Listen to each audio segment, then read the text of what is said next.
গত বছরের শুরুর দিকে পবিত্র মক্কা নগরীর কয়েকটি বিস্ময়কর ছবি সামাজিক যোগাযোগ মাধ্যমে ছড়িয়ে পড়ে। ছবিগুলোতে দেখা যায় পবিত্র কাবা ঘরের বেশ কাছের কয়েকটি পাহাড়, মাঠঘাট ও সড়কের দুই পাশ সবুজ তৃণলতায় ছেয়ে গেছে। ছবিগুলোর ক্যাপশনে লেখা ছিল, সাম্প্রতিক বৃষ্টির পর মক্কার সবুজ দৃশ্য। এরপর শোরগোল ওঠে যে খুব জলদি সবুজে ছেয়ে যাবে আরব।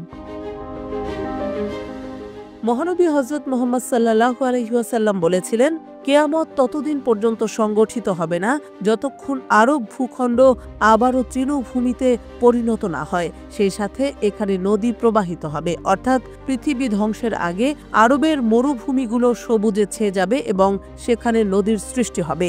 মহানবীর সেই কথা বর্তমান সময়ে এসে যেন হুবহু মিলে যাচ্ছে।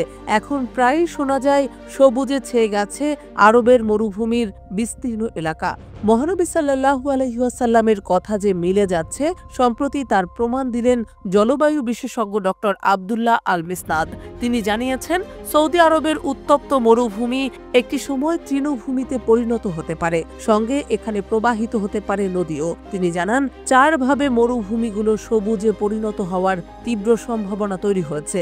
দ্য নিউ আরবের এক প্রতিবেদনে এ সম্পর্কিত বিস্তারিত তথ্য উঠে এসেছে।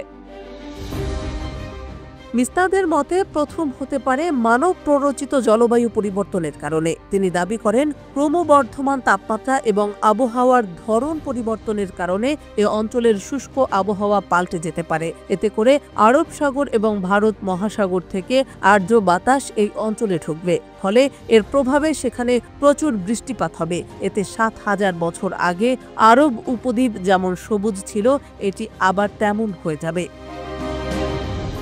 দ্বিতীয় সম্ভাব্য কারণ হিসেবে তিনি দাবি করেন, সৌদি আরবে ভয়াবহ অগ্ন্যুৎপাত শুরু হতে পারে, যা সেখানকার আবহাওয়াকে আমূল পরিবর্তন করে দিতে পারে। তিনি জানান, সৌদির পূর্বাঞ্চলে ২,০০০ আগ্নেয়গিরি থাকার সম্ভাবনা রয়েছে।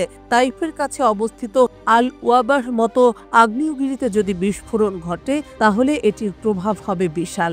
বিস্ফোরণের কারণে সূর্যের আলো ঢাকা পড়তে পারে। এতে বৈশ্বিক তাপমাত্রা কমে যাবে, যেটির প্রভাব পড়বে এই অঞ্চলে। এর প্রভাবে সেখানে আর্দ্র বাতাস জমা হবে। এতে শুকনো মরুভূমি উর্বর ভূমিতে পরিণত এবং সেখানে নদীর প্রবাহ শুরু হতে পারে। তৃতীয় সম্ভাব্য কারণ হিসেবে তিনি পৃথিবীর সঙ্গে বিশাল উল্কার সংঘর্ষের কথা উল্লেখ করেছেন।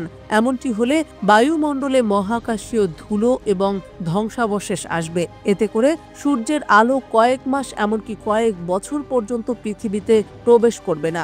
এতে আরব উপদ্বীপ একটি ঠান্ডা অঞ্চলে পরিণত হবে, যেখানে কোনো মানুষ বসবাস করতে পারবে না।